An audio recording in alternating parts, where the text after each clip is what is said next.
¿Qué tal? Muy buenas noches, tengan todos ustedes. Sean cordialmente bienvenidos a una transmisión más de esta serie de especiales que ha armado el licenciado Abraham, precisamente en apoyo a todos los profesionales de la salud. Me da mucho gusto estar nuevamente con ustedes, disculpando al licenciado Abraham otra vez por razones de agenda. Se cruzó trabajo por ahí, una situación urgente, no va a poder acompañarnos el día de hoy, pero con todo gusto estaré yo en su lugar. Hoy un día muy especial, un día sumamente trascendental, 8 de marzo del 2021. Hoy se celebra, se festeja a todas las mujeres, un merecido y reconocido homenaje a todas aquellas profesionales de la salud, médicas, enfermeras, apoyos diagnóstico, todas aquellas que se dedican al área de la salud y en general a todas las mujeres. Muy, muy feliz día, que las traten como se merecen todos, no nada más este día, sino todos los demás días. Nuevamente agradecemos el favor de su atención, agradecemos que se estén conectando con nosotros. Eh, si ustedes, acuérdense los comentarios de siempre, si alguien de nuestro amable auditorio pertenece a alguna agrupación médica, alguna asociación, colegio, con todo gusto, y si requiere estas pláticas, con todo gusto podemos apoyarlos con nuestra plataforma e impartirles estas pláticas en su colegio, organización, o si forman parte del departamento de enseñanza o de alguna dirección de alguna institución pública, con todo gusto ofrecemos nuestra plataforma para apoyarlos y darles las pláticas en relación a materia médico-legal. Agradecemos como siempre el apoyo de la organización Yo Soy Médico 17 por facilitarnos su plataforma en Facebook, y se está transmitiendo este programa, esta transmisión está en vivo por Facebook Live. Muchas gracias a Yo Soy Médico 17. Como saben, esta serie de transmisiones ha sido muy importante, muy trascendente. Ya estamos, justamente ya vamos a cumplir un año de que se haya declarado la pandemia. Estamos a 4 días, por ahí se declaró el 8 de marzo del 2020. Estamos a días prácticamente de que se cumpla un año de que se declaró la pandemia por esta situación tan terrible del COVID. Pero bueno, hoy también los invitamos para que nos apoyen siguiéndonos en nuestras redes sociales, en Facebook, Instagram y en Twitter, perdón, como Médica Legal Center. Si ustedes desean consultar esta plática posteriormente o las que ya se han impartido en esta plataforma, las pueden ver nuevamente en nuestro canal de YouTube. Por favor, síganos, compartan para que lleguen más profesionales de la salud. Hoy un tema, ya saben, esta nueva serie que únicamente tenemos transmisiones 2 días a la semana, los días lunes y los miércoles. Los lunes con las teorías del caso, son casos médicos narrados por los profesionales de la salud, y los miércoles son las masterclass. Y recuerden que también todas las semanas por ahí el licenciado Abraham sube su podcast a las plataformas de YouTube y Spotify para que también nos sigan. Son unas charlas muy interesantes, muy ilustrativas, muy, muy pequeñitas, pero muy sustanciosas. Como les comentaba, hoy tenemos, no menos importante y un gusto para mí, el ponente que va a estar hoy y el tema que nos va a presentar. eh, eh, es la importancia del peritaje adecuado en el apoyo al órgano de impartición de justicia en la responsabilidad médica. Vaya tema que nos va a impartir el doctor. Y como les comentaba, es un gusto, es un placer, porque tengo la fortuna de conocer al doctor Tachiquín y haber trabajado con él. Se los presento, él es el doctor Raúl Tachiquín Sandoval. Él es especialista en cirugía general, es médico del Hospital de Nochistlán, Zacatecas, tiene múltiples diplomados, es gestor de calidad hospitalaria, diplomado en investigación en ciencias de la salud, diplomado en mejora de la calidad, seguridad del paciente y liderazgo por el Tecnológico de Monterrey. También tiene diplomado en mejora de la calidad, seguridad del paciente y liderazgo por el Institute for Healthcare Improvement. También tiene diplomado en gerencia hospitalaria, maestrante en mediación y resolución de conflictos, y Desde luego, él es perito médico del Tribunal Superior de Justicia del Estado de Zacatecas. Un gusto, un placer verlo, escuchando, doctor, y en esta ponencia que nos va a presentar muy interesante. Vamos a estar muy al pendiente. Muy bienvenido, doctor. Muy buenas noches. Muchas gracias, licenciado Caraz. Un gusto y un placer extenderle también a Abraham su invitación. No, al contrario, doctor. Si no tiene otro inconveniente, doctor, lo dejamos con el mejor público y lo escuchamos. Nos vemos en la sección de preguntas y respuestas. Muy bien. Bienvenido, doctor. Gracias. Bueno, buenas noches. Vamos a iniciar esta plática en donde pretendo de inicio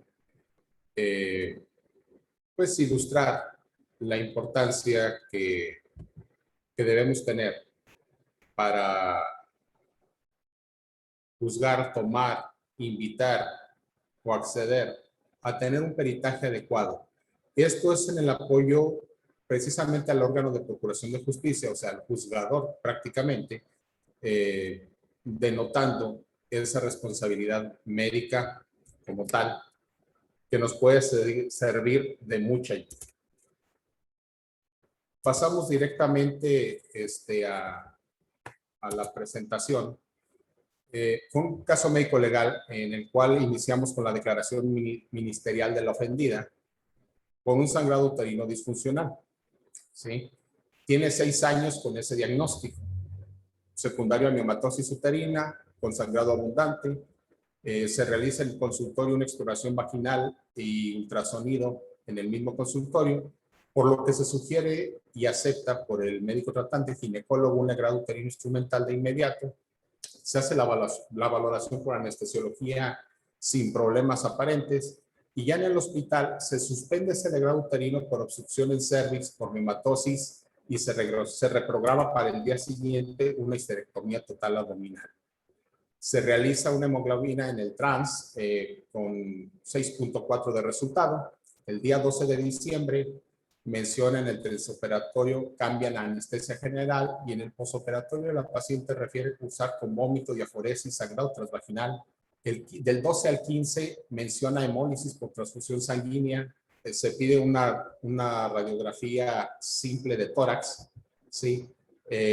Donde se manifiestan coágulos y atelectasia en el lóbulo inferior del pulmón derecho. Se pide interconsulta medicina interna, neumología, por referir decaimiento, disnea, falta de apetito y sangrado vaginal. El 23 de diciembre se da una alta hospitalaria y el 28 de diciembre se cita en consulta externa privada, un retiro de puntos y cita en 3 semanas a control por la misma ginecólogo o ginecóloga, que es el médico tratante. Ahí se realiza por ella un ultrasonido en consultorio y diagnostica un hematoma y solo aplica taponamiento vaginal. Posterior a ello, esta paciente acude con un internista, suspende anticoagulantes y se maneja como síndrome de intestino irritable por molestias abdominales. Acude a una institución pública de la cual es derechohabiente, en donde la revisan en urgencias, la revisa ginecología y por el antecedente se toma una radiografía simple de abdomen en donde la refieren como normal, se da una receta por analgésico antiinflamatorio y se envía a gastroenterología. Durante enero, febrero, marzo y abril de ese año, cursa con molestias abdominales, pero no acude a revisión médica. A finales de ese abril, principios de mayo, regresa con el internista que la vio. Por esa suspicacia o sospecha como tal, la canaliza a un ginecólogo externo. Ese ginecólogo externo la revisa un ultrasonido y diagnostica textiloma. Regresa a la institución pública que ya había acudido por segunda vez, ya con un diagnóstico, se revisa por cirugía, se programa y se realiza una extracción del cuerpo extraño, ¿sí? Se fistuliza, se da nutrición parenteral y después de un mes de internamiento se da de alta hospitalaria. Pues se viene la demanda. ¿Por qué vía? Por las dos, por la parte civil y la parte penal. Nos vamos al expediente del hospital privado, que fue el inicio. Tenemos la nota de ingreso del 11 de diciembre, donde menciona femenino de 54 años con metrorragia de 30 días de evolución, secundaria miomatosis de medianos y grandes elementos, con signos vitales normales, antecedentes quirúrgicos de cirugía ocular, 3 cesáreas, la última de ellas ameritó transfusión sanguínea y obtusión tubaria bilateral. Exploración vaginal, menciona una protrusión del mioma por cervix y sangrado en capa. Se programa para histerectomía total abdominal y salpingoferectomía bilateral. Se transfunden 2 paquetes globulares.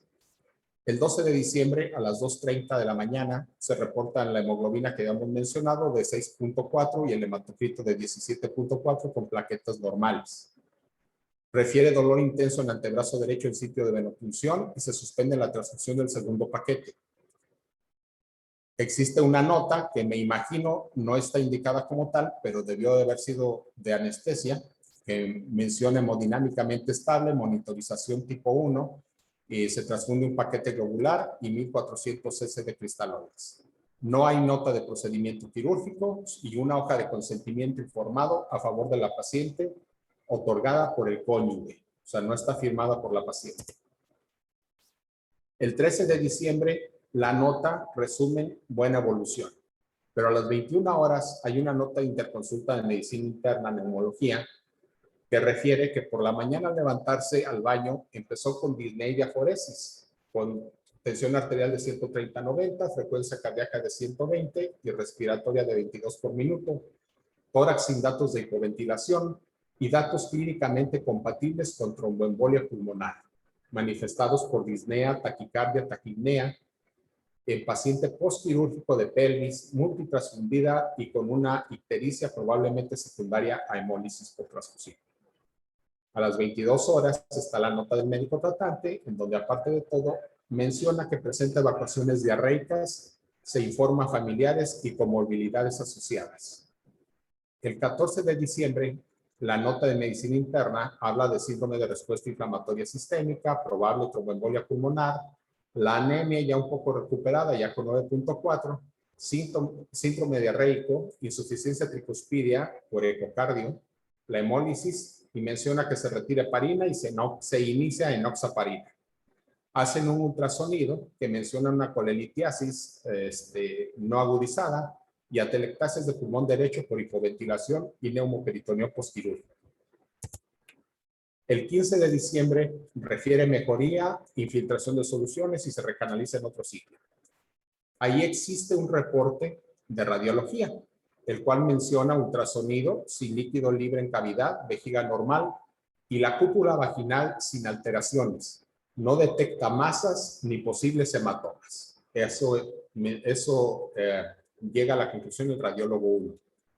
Y existe otra nota que corresponde al internista en donde menciona, la paciente ha mejorado, se volvió a revisar y se descarta por radiología lo mencionado y dice que hay una alteración atribuible, no hay una intervención atribuible a la intervención quirúrgica. Se platica ampliamente con los familiares respecto a la problemática de la paciente y que su estado no es inherente a la cirugía. El 16 de diciembre menciona nada más de raro, se sospecha toxicidad por la noxil y se suspende del tratamiento por médico internista.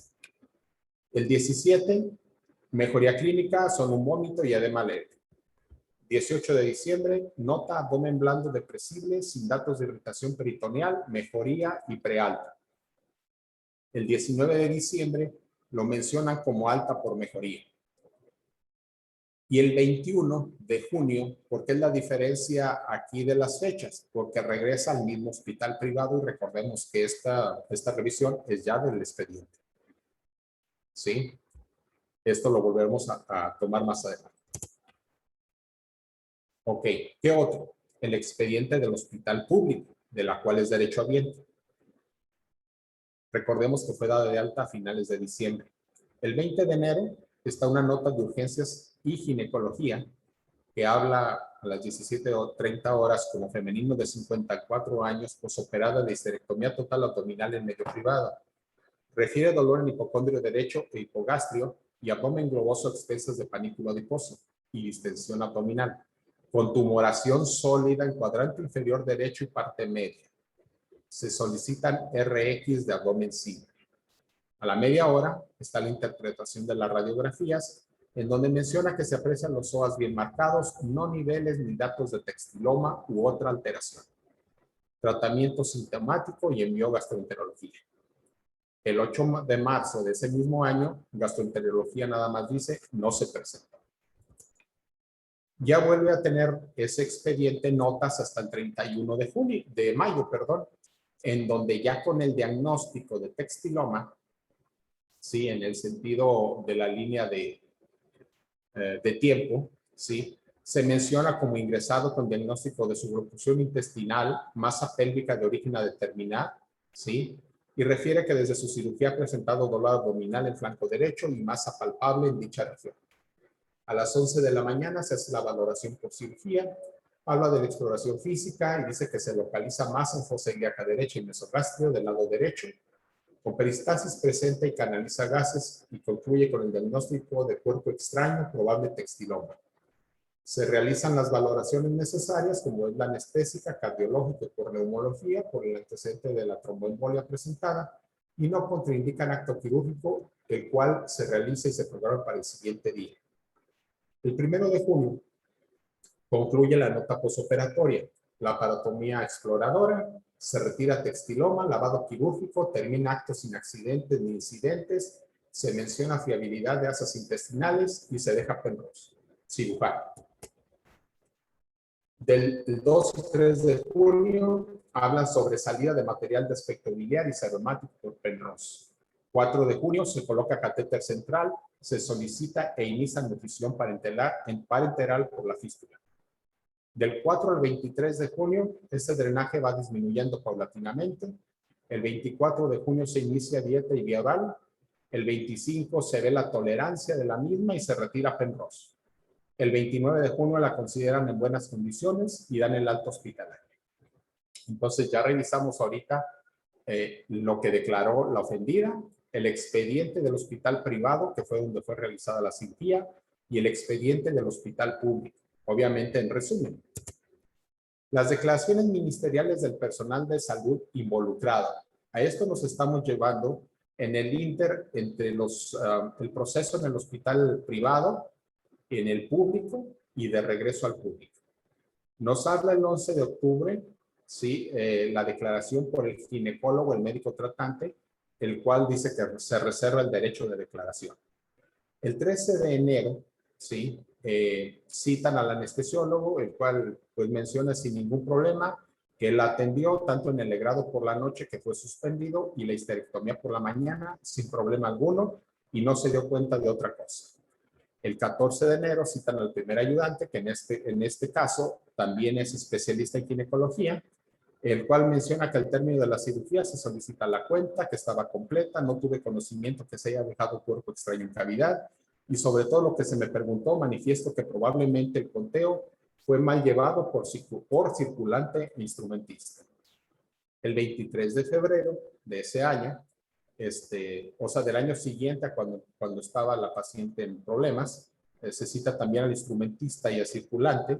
El instrumentista en este caso fue un médico general, ¿sí? Y menciona, y en las cirugías cuando se me requiere, actúo como instrumentista o como médico auxiliar. Y refiere cuenta completa. Circulante es un licenciado en enfermería que dice, refiere que a ella le toca contar el material utilizado y también refiere cuenta completa. Las declaraciones ministeriales del personal de salud involucrado de la medicina privada, que no estuvieron inmersos en el equipo quirúrgico o en la valoración y tratamiento de la paciente. Está el médico internista 1 en el hospital privado, únicamente ratificó lo que fueron las notas mencionadas en el expediente del privado. Está el médico internista 2. Fue en consulta externa y menciona, sin embargo, como a los 3 o 4 meses le proporcioné una segunda consulta. Recordemos que la vio una vez y la trató como síndrome de intestino irritable. Después tuvo la oportunidad en una segunda ocasión de volverla a revisar y menciona presentando fiebre y una tumoración en el abdomen, sospechando cuerpo extraño, motivo por el cual solicita ultrasonido y por el antecedente obstétrico canalizo con un ginecólogo de mi confianza el cual demostró la presencia de cuerpo extraño. El otro es el ginecólogo 2, que es el privado, al que lo envió el médico internista 2. Dice, se envía a radiología, habla sobre equipo quirúrgico respecto a funciones. Esta es la declaración ministerial en resumen. Y también citan al cirujano del hospital público, el cual menciona, se encontró con presa intraabdominal extrayéndose la misma. Punto. Nada más. ¿Dictámenes? Sí, sí existen. Aquí hay que puntualizar y por qué es la cuestión de parte del objetivo de esta plática. Los 3 dictámenes tienen como actor principal el actuar del médico tratante. Por ello, el de la Procuraduría General de Justicia del Estado dice, existe responsabilidad por médico tratante y concluye con una máxima en el cual dice, ¿estaba el cuerpo extraño antes del acto quirúrgico? No. Entonces, existe responsabilidad. Así concluye. Seco. El dictamen de la defensa, obviamente, dice no existe responsabilidad por parte del médico tratante. Y existe uno tercero, un institucional de la CONAMED, que bueno, ya hemos entrado en pláticas y detalles, a quien hemos tenido la oportunidad de escuchar al licenciado Abraham, al licenciado Alcaraz, respecto a estos dictámenes institucionales, pero concluye que existe responsabilidad por médico tratante también. Ok, hasta ahí. Hacen la solicitud a nuestra parte, ¿sí? Por medio de tribunal. Sí, me platican o el planteamiento que me hacen es que tengo que responder sobre el diagnóstico de la enfermedad o lesión antes y después de la histerectomía, sí, de acuerdo a los expedientes, el tratamiento aplicable de acuerdo a la condición antes y después de la histerectomía para extraer el cuerpo extraño, el pronóstico del tratamiento aplicable a la ofendida, el pronóstico del tratamiento aplicable tanto antes y después de la histerectomía, perdón, y antes y después de la extracción del cuerpo extraño, o sea, del óbito quirúrgico, el riesgo de ambos tratamientos, especialmente si es quirúrgico, la causa que provocó la suboclusión intestinal y la masa pélvica, que es el óbito quirúrgico, sin problema alguno, se pide que explique en una forma detallada cuál es la función que desarrolla cada uno de los profesionales que intervienen en la cirugía denominada histerectomía total abdominal. O sea, tanto cirujano como ayudante, instrumentista, anestesiólogo, circulante, etc. En el pedimento 8 es que determine si existe por parte del doctor X en la cirugía histerectomía total abdominal realizada a la ofendida, un acto de mala praxis en los términos de impericia, imprudencia, exceso de confianza o negligencia. Recuerden que los peritos nada más hablamos de mala praxis existente o no existente y la evidencia. No nos toca decir si es y si cae en alguno de los delitos. Eso le toca al juez, cada quien su trabajo. Y por último, la parte más emocionante de este trabajo es cuando nos piden realizar una valoración del acto médico en su totalidad de la atención brindada, en este caso a la ofendida, que es donde nos podemos explayar. Y explayar no se refiere prácticamente a tratar de identificar o buscar moros con tranchetes, sino tratar de ser objetivos, porque recordemos, hay una frase que dice el maestro Mariñe y Abraham, el juez, el juzgador como tal, es un licenciado, con un poco más de sapiencia, de preparación, pero no deja de ser un licenciado, no es un personal, no es un médico. Entonces tenemos que explicarle esta parte, y para ello es la cuestión del peritaje, ese es su fin. ¿Okay? Una línea de tiempo en resumen de esta atención, en especial para esta paciente, estamos hablando que de diciembre a junio que cursó esta paciente con el problema, estamos hablando en la parte superior, ¿sí? En diciembre fue atendida en el hospital privado, en enero acude a la medicina privada, pero también al hospital público, ¿sí? Y hasta en junio, finales de mayo, principios de junio, de nueva cuenta hospital público. En la parte inferior a esas flechas, a esa línea de tiempo, están hablando fuera del equipo quirúrgico, ¿sí? Los demás profesionales de la salud involucrados en su atención por alguna consulta, interconsulta, opinión, etcétera. Y estamos hablando de un diciembre, el médico internista 1, que fue quien la trató por la tromboembolia pulmonar, y el radiólogo 1. Recordemos que ahí nos decía que hubo un ultrasonido el 15 de diciembre, si mal no recuerdo. En enero fue visto por médico de urgencias y ginecólogo del hospital público, y la vio en lo privado el médico internista 2. En marzo, gastro, que no aceptó, no acudió la paciente. En abril, la volvió de nueva cuenta a ver el médico internista 2. Recomienda y la pasa para un ginecólogo 3 externo, privado, y la ve un radiólogo 2. Y en mayo, finales de mayo y en junio, pues obviamente la ve el cirujano general, que al final resolvió el problema del hospital público. ¿Ok? Bueno, ¿por qué o qué encuentro de interesante en este caso médico legal y qué es el fin de esta plática y qué fue lo que me gustaría que se quedaran con él? Hay que saber a quién pedir los peritajes. Recordemos, como en las pláticas que me antecedieron en semanas o meses anteriores, pues hay que tener un poco, así como tenemos ganas de prepararnos y de ser expertos en alguna parte de nuestro actuar, pues también el peritaje incluye esa preparación. Entonces hay que saber a quién preguntarle. Lo demás son opiniones técnico-médicas muy buenas, incluso de nuestros maestros, que mis respetos, pero para peritaje no nos ayudan, en ocasiones hasta nos perjudican, ¿sí? Por las opiniones técnico-médicas, ¿sí? Porque no llegamos a ningún caso ni se le orienta al juzgador, sino que en ocasiones conflictúan o confunden el actuar como tal.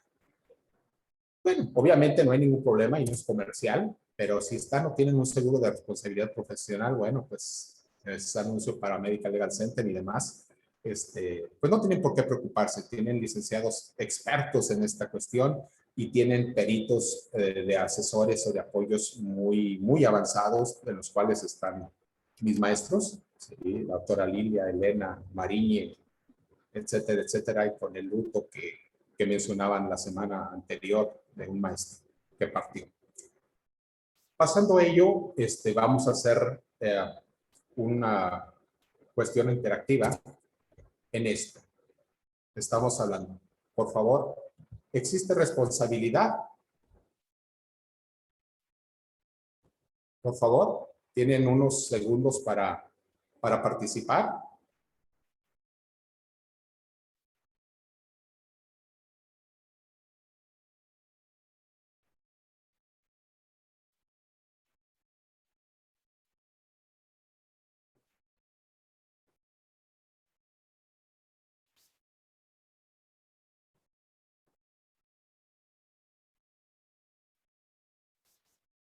Ok, gracias, cerramos. Sí, estamos hablando, esta es el resultado. Sí,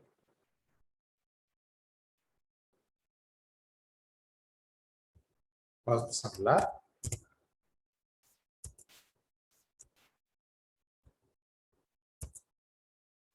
¿Sí o no? Ya ustedes dijeron, vieron ese porcentaje, no tengo que mencionarlo. Ahora, ¿existe responsabilidad? Sí. ¿De quién? ¿O de qué tipo? Pasamos a esto. ¿Existe responsabilidad profesional?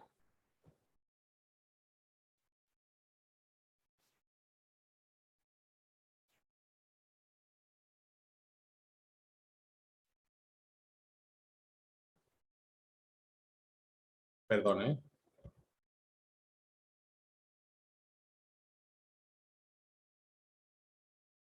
Perdón. Ya habíamos visto esta pregunta. Ok, ya. Pasamos a la pregunta número 2. ¿De parte de quién? Por favor, ayúdenos. ¿De quién existe responsabilidad para quien diga que sí?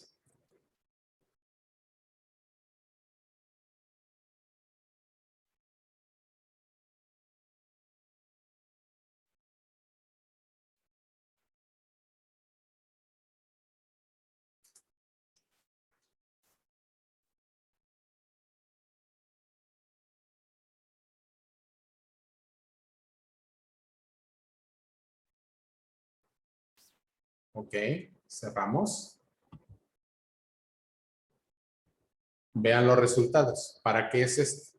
Ok, instrumentista circulante, un 37%, pero un 40% es la primera respuesta y habla de todos los anteriores, de médico tratante, radiólogo 1, instrumentista y circulante. Y hubo 4 participantes que habla que no hay responsabilidad profesional. ¿Ok?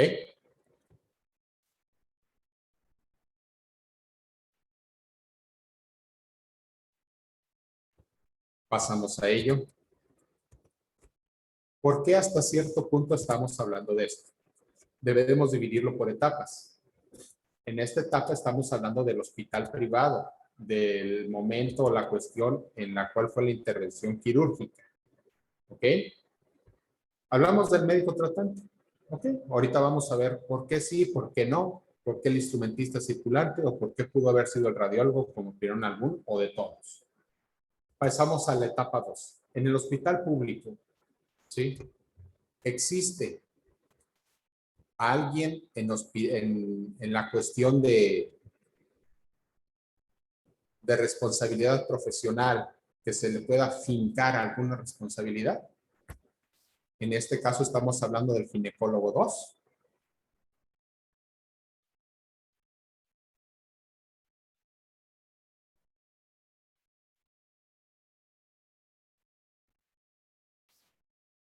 Aquí tengo que hacer una aclaración. Este caso pasó hace algunos años, en lo cual tanto en el hospital privado como en el público, no existía en ese momento dentro de las instalaciones un tomógrafo. A lo más que podíamos acceder en ese momento y estas personas era al ultrasonido, con médico especialista obviamente, pero ultrasonido al fin y al cabo. Aquí estamos muy parejos. Unos dicen que no, otros que sí. ¿Ok? Cerramos esto. ¿De quién más podemos tener responsabilidad? ¿Creen que hay alguien en esa etapa 3, en la consulta externa, en el ejercicio privado, que se le pudiera fincar alguna responsabilidad? En este caso, el médico internista 2, el externo que la checó. Eh,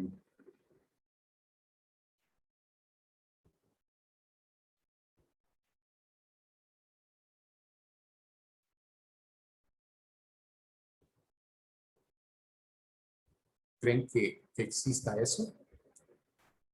¿Quién opina que sí? ¿Quién opina que no? Por favor.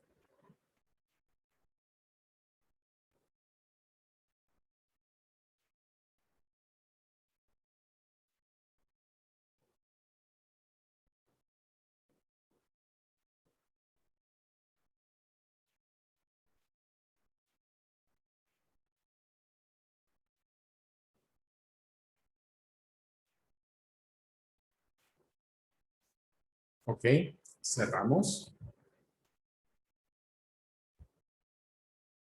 Sí, pues aquí la mayor parte opina que no, pero bueno, el porcentaje, hay un porcentaje importante, un tercio, una tercera parte que opina que sí. Ok, bueno, eso es responsabilidad profesional. Ahorita vamos a analizar cada uno de ellos. Bueno, aparte de la responsabilidad profesional, ¿consideran ustedes que puede haber responsabilidad institucional?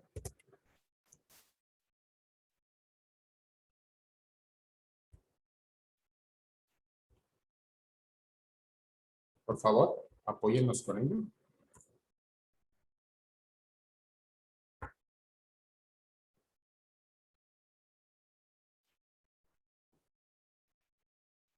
Ahorita esta pregunta es en general. ¿La responsabilidad institucional pudiera estar presente?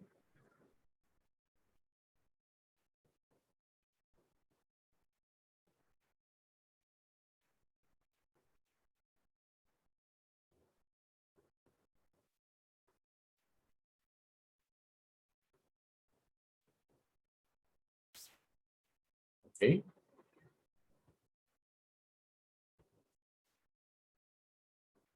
La mayor parte opina que sí, pero bueno, estamos también un poco cerrados en ello. Ahora, de estas personas que pensionaron o mencionaron que existe o puede haber responsabilidad institucional, vamos a ponerle pues algún apellido. Del hospital privado, por favor.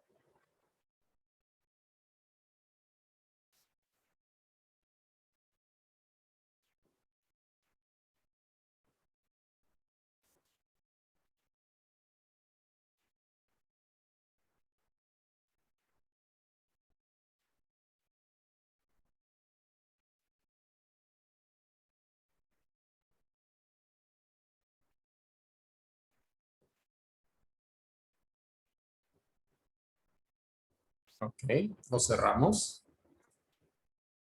Veamos, estamos en una carrera hasta cierto punto parejera. Sí.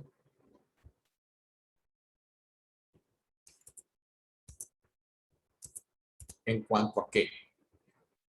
Podemos ver hasta cierto punto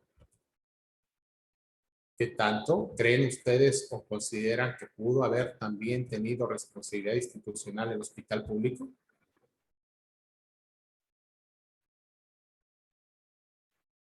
Recuerden que una de las preguntas anteriores en responsabilidad profesional preguntábamos si se consideraba que el ginecólogo 2, el del hospital público, pudo haber tenido alguna responsabilidad.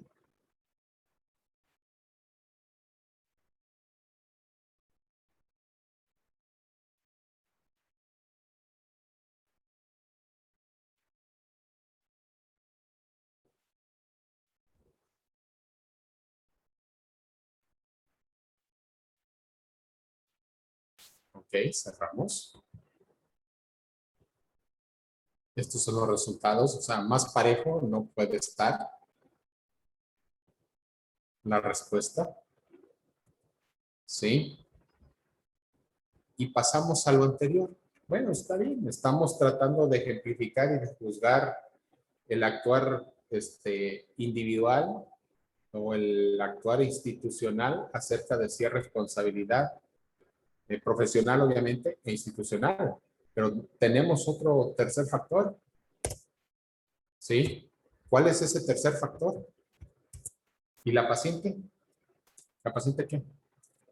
Recordemos lo bien llamado en las cuestiones de calidad y seguridad del paciente acerca de los derechos del paciente, pero recordemos que también tienen obligaciones. Entonces, partiendo de esas obligaciones, ustedes consideran en determinado momento, ¿sí?, que pudiera haber algo en ese actuar de culpa, alguna responsabilidad. Por favor, esta es la última pregunta para luego pasar a revisar ciertas cosas.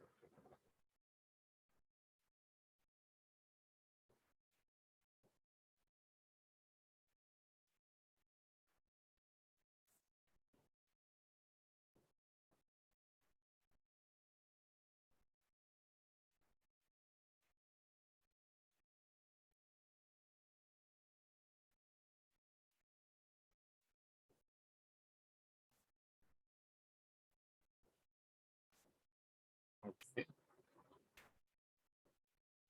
Cerramos votación. Tenemos esos resultados. El 62% dice que sí, puede haber alguna responsabilidad y el 38% menciona que no. ¿Qué es esto? ¿Para qué nos sirve esta cuestión? ¿O por qué? Bueno, obviamente vamos a regresar un poco.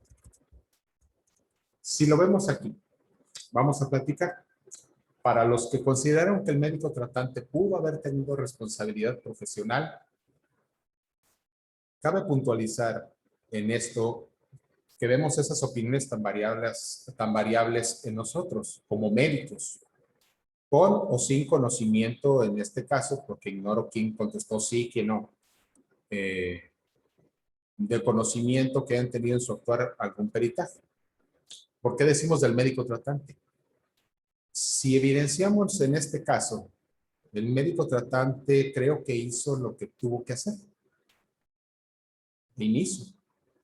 durante la hospitalización, independientemente de lo que fuera, en el hospital privado, se le realizaron 2 ultrasonidos y aparte en la consulta externa, la última, antes de que la paciente decidiera ya no acudir, todavía le realizó otro ultrasonido en consultorio.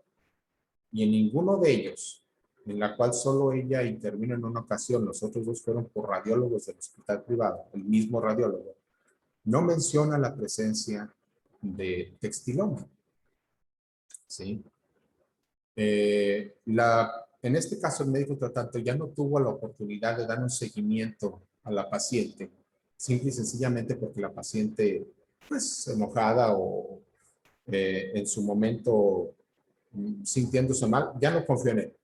La paciente rompió el lazo médico-paciente de la relación médico-paciente y ya no acudió. Entonces el médico tratante no tuvo ninguna oportunidad de dar un seguimiento, de encontrar ese textiloma, de estudiar un poco más y de resolverlo según sus habilidades.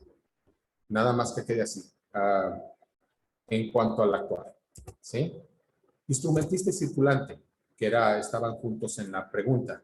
Pues obviamente, de acuerdo a la norma oficial mexicana del expediente clínico y también, por ejemplo, a perfilogramas o actividades que tenemos aquí en México por el Instituto Mexicano del Seguro Social en su momento, que me sirvieron de fundamentación y referencia, pues le completa el instrumentista y circulante una cuenta completa, ¿sí? Aquí nos metemos a dimes y diretes de estudios perfectamente anotados y mundiales, en el cual uno de los clásicos nos habla que hasta el 70% de óblitos quirúrgicos relativos a material de consumo, como son gasas o compresas, que se han encontrado esos óblitos quirúrgicos, hasta el 70% mencionaron, ¿sí?, una cuenta completa, ¿sí?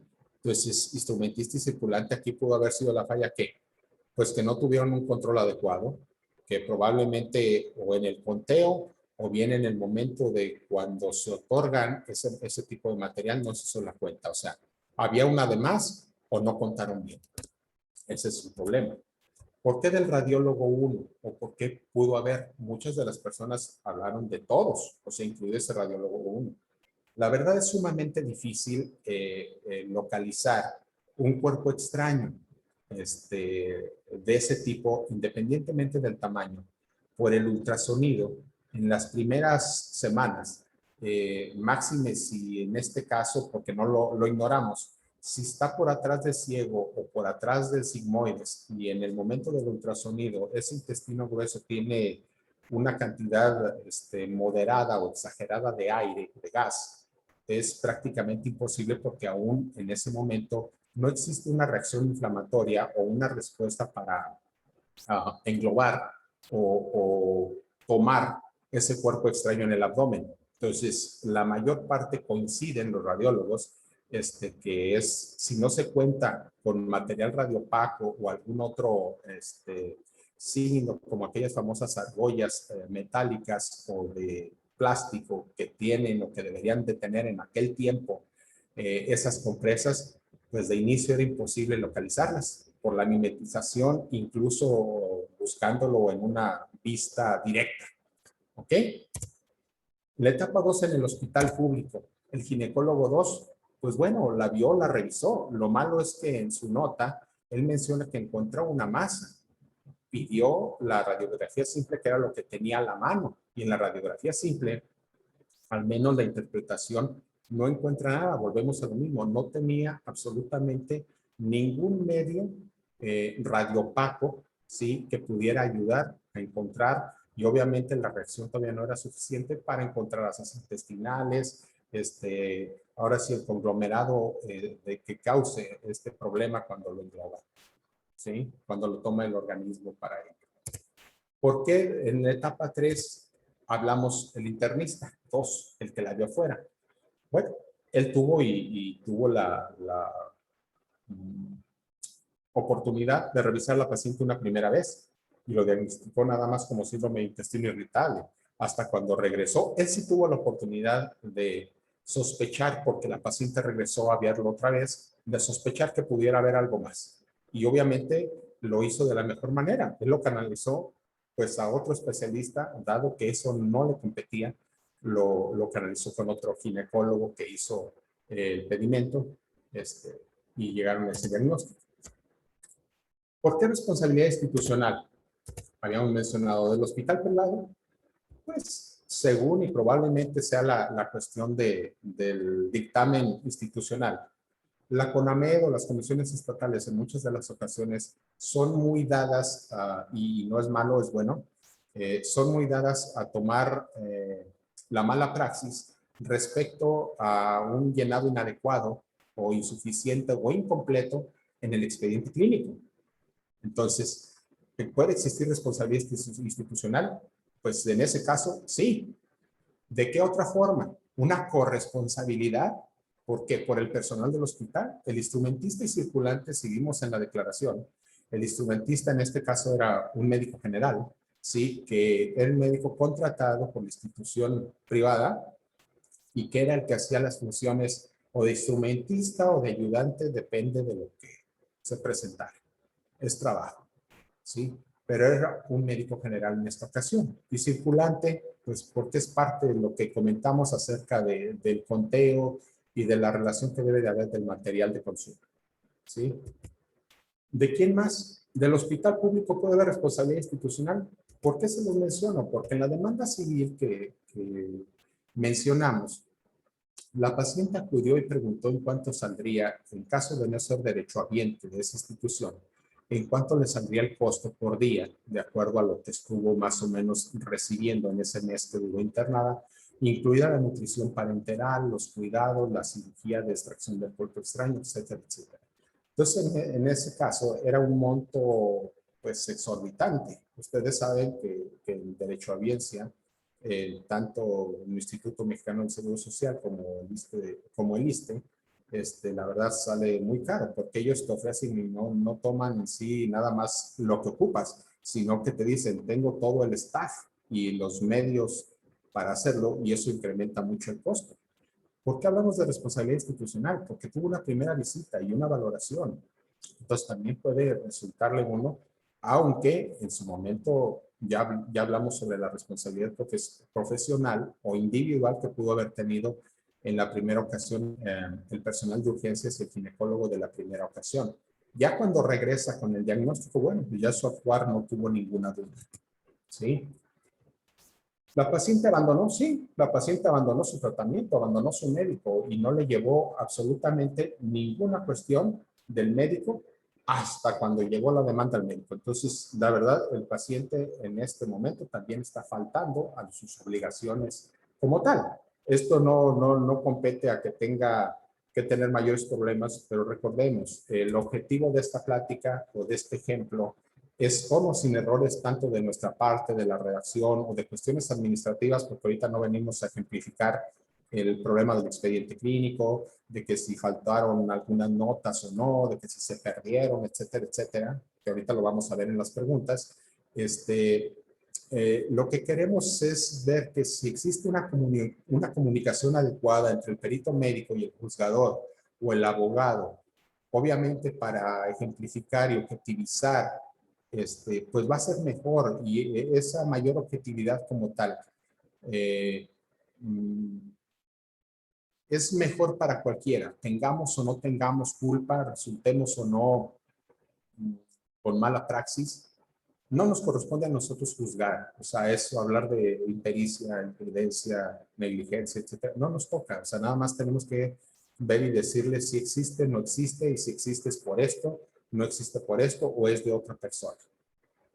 En este caso es eso, deslindar responsabilidades a quien no le corresponde y puntualizar objetivamente donde existen fallas o errores que pudieron tener incidencia en la evolución de esta paciente.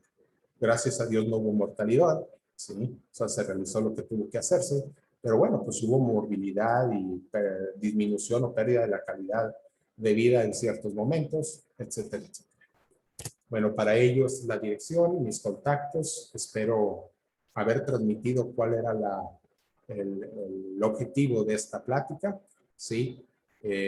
Mencionarles, recuerden las respuestas, o sea, ya hemos visto muchos peritajes, muchos compañeros que me antecedieron, y vemos que hasta En médicos, vemos los porcentajes que sí, los porcentajes que no respecto a las preguntas.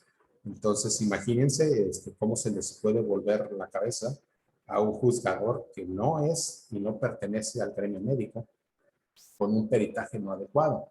Podemos poner o tener o hundir a un compañero por no hacer en una forma adecuada. Entonces, se insta a que si en algún momento estamos inmersos en un caso de este tipo, obviamente busquemos la mejor representación, ¿sí? Para bien o para mal, hay que objetivizar.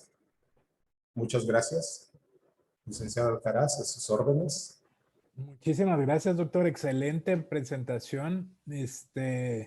Puedo resumir su mensaje final como elaborar un dictamen pericial objetivo, no centrarnos en algunas partes de lo que es, o muchas veces no nos centramos en algunas partes, nos casamos con cierto profesional de la salud, ya sea con el cirujano, con enfermería, muchas veces con la institución.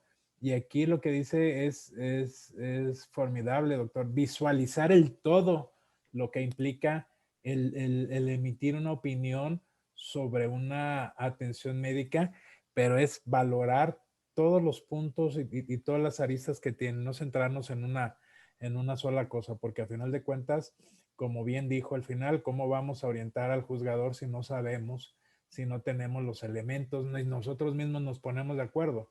Entonces, es fundamental esto que nos comentó, doctor, y me pareció extraordinario. Ok. Entonces, estoy a sus órdenes. Vamos a ver las preguntas, doctor. Muchas felicitaciones, muchas agradecimientos, doctor.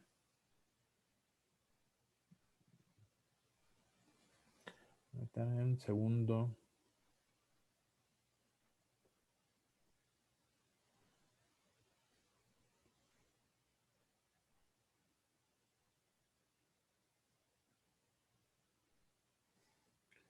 Son muchas felicitaciones, muchos saludos.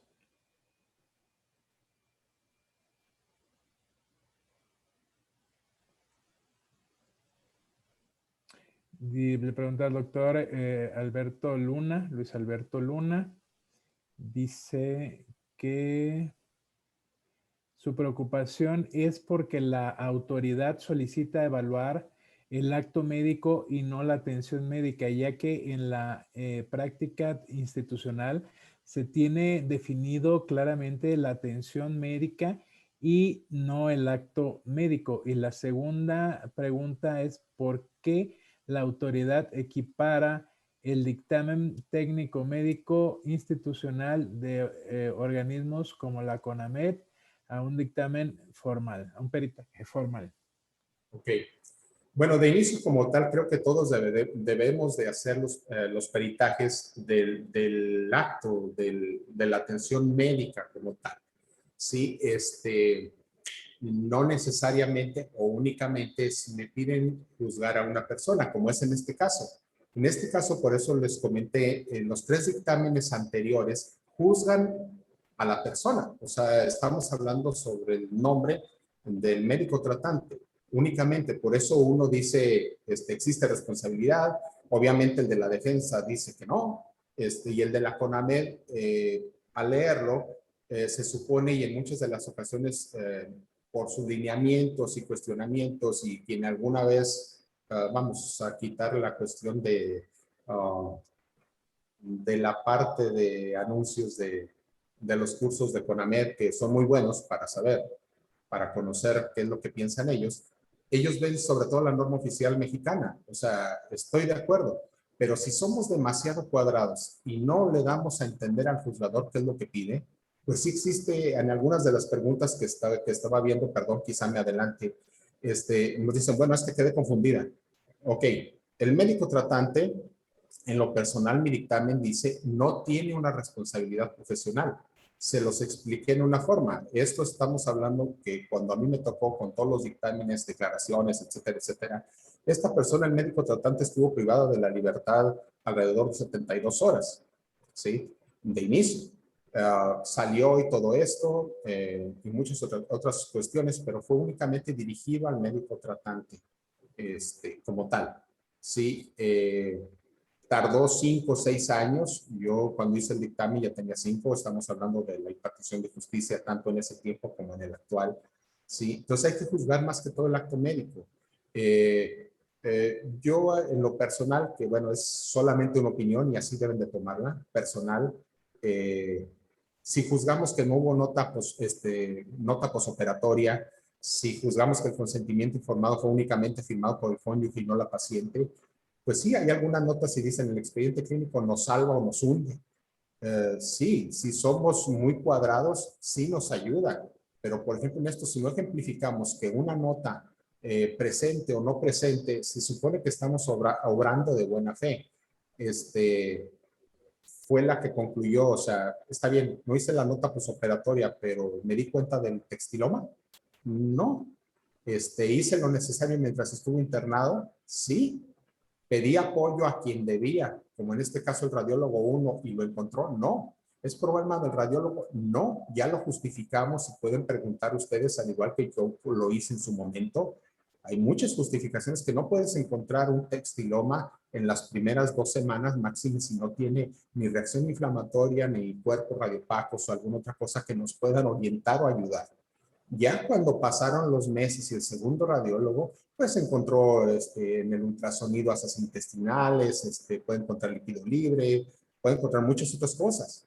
Son diferentes escenarios, es la misma compresa, es el mismo paciente, pero el tiempo es diferente. Entonces, si no se lo hacemos saber al juez, incluido lo del expediente clínico, pues obviamente podemos hundir, en este caso al médico tratante, cuando quizá podamos darle la oportunidad de entender al juzgador que hizo lo que tenía que hacer respecto a esto, que falló en una cuestión administrativa, adelante. Pero si es una cuestión administrativa, pues castígalo por lo administrativo, no por lo penal. ¿Sí? Ese es mi punto de vista de acuerdo a lo que me menciona en esa pregunta. Excelente, doctor. Comenta Francisco Hernández, dice, el director de cada hospital debe estar enterado de todo lo que sucede en su hospital o institución. De acuerdo al artículo 18 y 19, no nos dice de qué legislación, primera y segunda, fracciones primera y segunda, eh, por lo tanto, ¿existe responsabilidad del director y la institución? Sí, si se quiere juzgar, así es y así es, debe de ser. Vamos a poner un ejemplo burdo. Si fuera por la cuestión de responsabilidad, la demanda civil como tal, recordemos que lo que se persigue es una remuneración económica. Sí. Y obviamente cualquiera de nosotros en ese tiempo y todavía en la actualidad hay muchos profesionales que independientemente de lo que sea no tenemos un seguro de responsabilidad civil para este tipo de cuestiones. Entonces el hecho de que podamos empezar a juntar y ejercer o tener un patrimonio, pues nos puede acabar con una demanda de este tipo cuando tenemos que hacerlo y pagarlo nosotros solo. No es que estemos embarrando o llevando, juntando a ver quién más nos ayuda, no.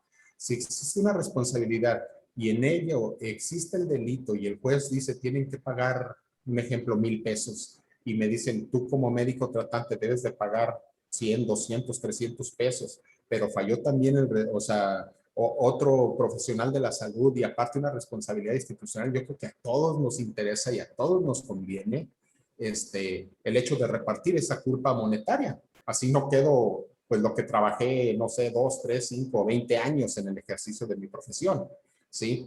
Ahora recordemos la responsabilidad institucional, que es lo que pasa sobre todo en instituciones públicas, el seguro, el ISSSTE. Lo primero que se hace es rescindir al trabajador y te arreglas tú solo, tú sabes tu seguro o el mismo seguro institucional que se otorga, ¿verdad? Pero si es positiva o si hay algún arreglo económico en el cual se le paga para que se retracte el ofendido, ¿sí? En algunos o en la mayor parte de los casos lo paga el seguro médico, ¿sí? Pero ese seguro médico es únicamente individual. O sea, la institución no le pasa nada. ¿Por qué es o por qué es lo que insisto mucho? Quizás sea también mi formación independientemente de peritaje, buscando la cuestión de gestión de la calidad en cuanto a los procesos de atención, tanto en hospitales privados como públicos. Entonces, todo lo que comentaban hace rato, pues sí, desde ese punto de la calidad, qué bueno, tenemos que trabajar para mejorar ese expediente clínico y los procesos de atención. Con eso disminuimos en mucho todo esto. Y si aparte vemos lo del peritaje, le damos a las personas sobre este tipo de pláticas y de prácticas, no llegamos a una medicina defensiva, sino llegamos a ser un poco más precavidos para mejorar esa atención y seguridad del paciente. De acuerdo, doctor. Y fíjese, el comentario, al margen de lo que dice, doctor, yo no le veo mal en que digan que se está haciendo medicina a la defensiva.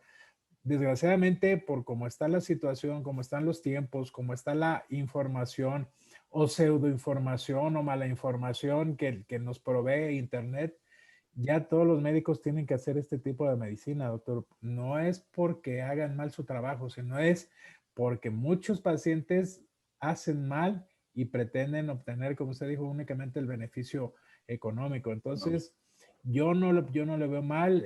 Yo digo que se haga medicina a la defensiva porque hay muchos pacientes de los cuales tenemos que defendernos y el único elemento de defensa es el expediente clínico, sin duda, como ya lo comentó, doctor. Sí, claro.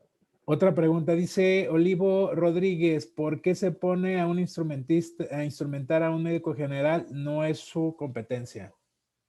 Bueno, recordemos que de inicio, incluso antes de que pasáramos a la norma oficial mexicana 004 del expediente clínico, todavía en el 168 y todo, se supone que todo el personal de salud, incluso los médicos generales, podemos hacer esas funciones. Recordemos que todavía fuera de los grandes centros urbanos y esto, en la medicina privada o también en la pública, no contamos con especialistas o enfermería de instrumentación quirúrgica. No las tenemos. Entonces, muchas veces echamos mano de ello. ¿Dónde pudiera ser una corresponsabilidad para el médico tratante? Si yo como médico tratante llevo al hospital privado a todo mi equipo, que incluye al primero, segundo ayudante y al instrumentista, yo puedo ser en este caso corresponsable porque yo lo llevé. Pero en este caso en especial el personal, por eso se los puntualicé y esperaba una pregunta de ello, se los puntualicé que eran médicos de la institución. Por eso él declara, en ocasiones puedo ser ayudante o instrumentista, depende de lo que haya. Es el trabajo que puede, en este caso, tener él como persona y para, pues, llevar a su casa, pero sí estamos autorizados y sí podemos, porque se supone que dentro de nuestra formación tenemos ese entrenamiento y esa responsabilidad. No es la primera ocasión. Sí se puede hacer. No, incluso en las instituciones públicas no nada más se puede, doctor, se debe. Cuando Se se le debe. da la indicación, Exacto. se tiene que hacer. Okay. Perfecto. Dice, le pregunta Edgar Cuevas García, me parece que determinar si existe responsabilidad o culpabilidad corresponde al juzgador basado en el dictamen que se realiza siguiendo los puntos mencionados del artículo 34 de la ley reglamentaria del artículo 5º constitucional. Ok, estoy completamente de acuerdo. Es parte de lo que mencionamos. Nada más pongo el ejemplo. Si yo soy el juzgado, la verdad a mí me hunde el peritaje de la Procuraduría General de Justicia, ¿sí? Yo creo, y en una forma muy personal, que el mejor peritaje y en el cual podemos estar muy apasionados y con mucho gusto lo hacemos, es el famoso que ya desaparecieron, el tercero en discordia, porque no estamos ni para Dios ni para el diablo. O sea, el de la Procuraduría lamentablemente en muchas de las ocasiones toma el aspecto, el rubro de ser casi un juzgador y condenador del acto, ¿sí? El de la defensa, obviamente, ¿sí? Pues es el ángel, ¿sí? Entonces, si tú entras como un peritaje tercero en discordia, eres muy objetivo y tratas de Pues evidenciar lo que se debe. No es favorecer a nadie. Se trata de hacer objetivo. Ese es parte del trabajo y parte de ser o querer ser perito y objetivo en lo que haces. Nada más también quisiera hacer un comentario al respecto, doctor. Regularmente los dictámenes periciales tienen que ser o se tienen que basar en si hubo mala praxis médica o si la praxis fue correcta y adecuada. Definitivamente todo aquel dictamen que se base o que se exprese sobre la culpabilidad o responsabilidad de una persona indiciada, imputada en un proceso penal, definitivamente ese comentario no tiene validez. Lo que va a tener validez es si hubo apego o no a la lex artis. Exacto. Aquí desafortunadamente de repente, como dice usted, nos apasionan mucho, pero a veces los peritajes ni siquiera son motivo de que la autoridad, en este caso el juez, les haga caso. Les voy a decir, es una particularidad muy, muy propia de los juzgadores. Dicen que el perito de peritos es el juez.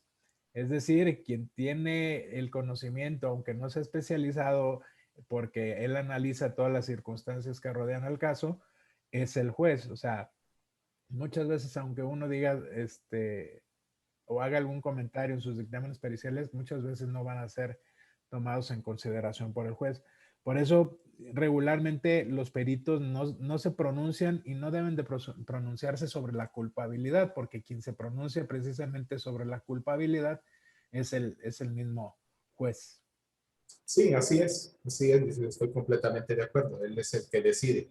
Todos sabemos el que se escuche mal y quienes hemos llevado en algunas de las ocasiones los cursos de la Asociación Mexicana de Cirugía con mis grandes maestros y amigos. Hay uno de ellos que dice, bueno, pues puedes agarrar el dictamen por muy bueno que sea y se lo pueden pasar por el arco del triunfo. O sea, a eso se refiere prácticamente lo de si usted gusta la función de perito de peritos para el juez, o sea, pero está en la responsabilidad de cada uno de nosotros orientarlo lo mejor que se puede. La decisión es de él, definitivamente. Aquí dice también Francisco Hernández, dice, si no se cuenta con material de radio opaco en la gasa que entra a cavidad, es total y absolutamente responsabilidad del médico tratante al aceptarla.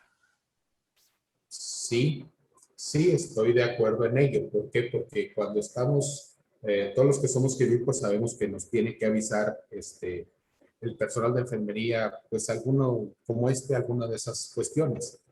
Entonces tenemos que ser un poquito, o sea, no es causa de suspensión de cirugías, pero tenemos que ser un poquito más cautos con la utilización y verlo, ¿no? Incluso el que les mencioné hace rato de los artículos clásicos acerca de óblitos quirúrgicos en Estados Unidos, eh, pues se menciona, las cuentas fueron completas, entonces nos metemos a la disyuntiva de por qué cuando nos dicen cuenta completa cerramos y nos vamos tranquilamente, por qué no pedimos una segunda, tercera revisión, no nada más cuando nos dicen cuenta incompleta. Esos son otro tipo de cuestiones, pero bueno, para ello les comento, hay muchos artículos sobre óblitos quirúrgicos que hablan de todo ese tipo de problemas desde el punto de vista jurídico y desde el punto de vista médico. De acuerdo, doctor. Le pregunta la doctora Susana Novelo, ¿cuál fue el dictamen final respecto a cada uno de los médicos y si hubo responsabilidad por parte de los hospitales 1 y 2? Ok. Miren, si lo vieron como tal, el final o la conclusión de mi dictamen fue que no hubo una responsabilidad del médico tratante, que fue parte de lo que me dijeron, que existía una responsabilidad por parte de instrumentista y circulante, ¿sí? Obviamente, y que se pudiera en determinado momento fincar alguna responsabilidad institucional para el hospital privado, ¿sí? Pero también la cuarta conclusión, o el cuarto punto de la conclusión, era que también en determinado momento hay responsabilidad del paciente, no se nos olviden, o sea, todos tenemos derechos y todos tenemos obligaciones, y esto incluía eso.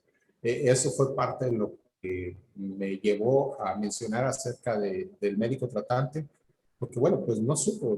Yo opero ahorita cualquier cosa y si no vuelvo a ver el paciente, pues no sé si se complicó, no se complicó, por qué, etcétera, etcétera, hasta cuando me llega la demanda. O sea, no tuve oportunidad de dar punto de vista de qué fue lo que pasó, de tener una retroalimentación y de hablar con el paciente y de posiblemente evitar esa demanda. Recordemos que cuando hay alguna duda y que no tenemos el medio de evidenciar que existe un olvido quirúrgico por una cuenta incompleta en cuanto a material de consumo no instrumental, pues podemos salir de sala y se le avisa al paciente y familiares, hacer lo que se tenga que hacer y podemos hacer una intervención al segundo, tercer día, etcétera, para tratar de buscar y encontrar eso.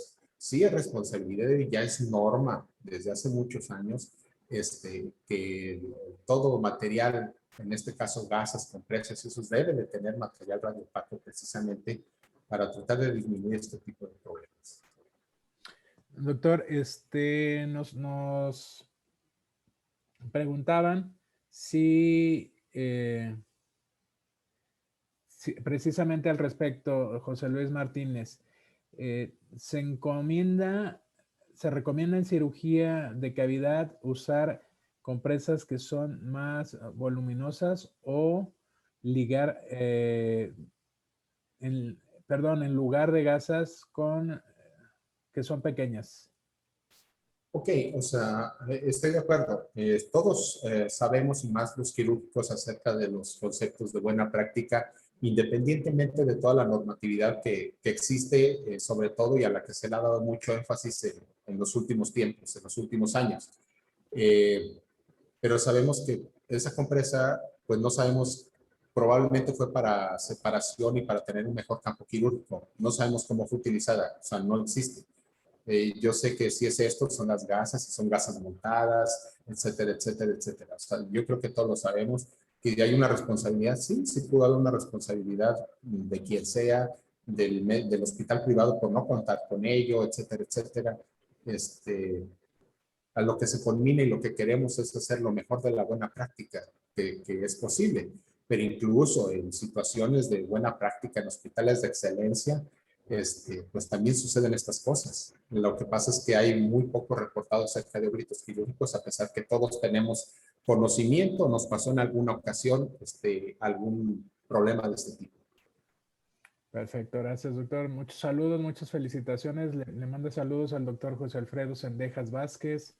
Muchas gracias. Muchos saludos, muchas felicitaciones. Nos piden, doctor, que si puede hacer favor de otra vez mostrarnos sus datos de contacto, doctor.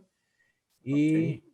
Y si aprovechamos esta oportunidad de que sus datos nos pueda regalar un mensaje final para la comunidad médica.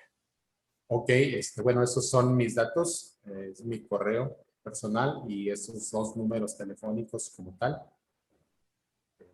Estamos ahorita, no es comercial, trabajando para institución pública en el Hospital Comunitario Nochistlán, Zacatecas, y estamos ejerciendo en lo privado en Puerto Vallarta, Jalisco, en los hospitales Joya, antes Hospitales San Javier. Pero bueno, el mensaje como tal es el objetivo que les mencioné. Si en algún momento estamos inmersos en algún problema médico legal, hay que tratar de ver, si no a los mejores, alguien que sepa sobre lo que va a tratar, de cómo nos puede ayudar, ver cómo pueden, ahora sí, si gustan atacar o ayudar, pero tratar de que sea persona que sabe. Recordemos, como se mencionaron en las pláticas pasadas, perito puede ser cualquiera que tenga título y cédula profesional, pero un peritaje que nos pueda ayudar. Creo que como todo en la vida, necesita alguien dedicarse un poco más a ello para que sea mejor. Sí, esos son los datos. Perfecto, muchas gracias, doctor. Si me permite, vamos a despedir la transmisión del día de hoy. Muchas gracias, doctor. Muy ilustrativa, muy sustancial su charla, muy interesante el caso médico, sobre todo tratándose de óblitos. Está súper interesante el tema. Pues bien, doctor, si me permite, voy a despedir la transmisión de hoy. Muchas gracias a todos los que nos acompañaron. Gracias por conectarse una vez más con nosotros. Recuerden que este nuevo formato, los lunes tenemos la teoría del caso. Son experiencias contadas directamente por los profesionales de la salud. Los miércoles tenemos la masterclass y los viernes o entre semana se sube el podcast del licenciado Abraham a las plataformas de YouTube y de Spotify. Por favor, síganos en nuestras redes sociales, síganos en Instagram, Twitter, Facebook como Medical Legal Center, y si quieren volver a ver esta plática, ya la subirán a nuestro canal de YouTube. También síganos, estamos también como Medical Legal Center. Síganos, compartan estas charlas para que lleguen más profesionales de la salud. Agradecemos como siempre a el movimiento Yo Soy Médico 17 por la facilidad de su plataforma y para que pueda llegar a esta transmisión a más profesionales de la salud, por permitirlo hacerlo a través de su Facebook Live. Muchas gracias a todos quienes tengan o requieran alguna plática de este tipo de temas respecto a casos médico-legales. Con todo gusto las podemos proporcionar. Solamente solicítanlo. No lo había comentado al inicio, a nuestro correo, que es atención.mlc@gmail.com. Atención es sin acento, atención.mlc@gmail.com. Si usted es jefe de servicio, jefe de enseñanza, director de algún hospital, si pertenece a algún colegio o agrupación médica, con todo gusto nosotros proporcionamos la plataforma. Nuevamente, extiendo la felicitación a todas las mujeres médicas, enfermeras, a todas las profesionales de la salud que nos acompañan. Disfruten su día. Esperemos que la sigan festejando y en general síganse cuidando. Doctor, muchas gracias, muy amable. Gracias por haber estado con nosotros. Muy buenas noches. Buenas noches. Hasta luego. Hasta luego. Hasta la próxima. Cuídense. Hasta luego.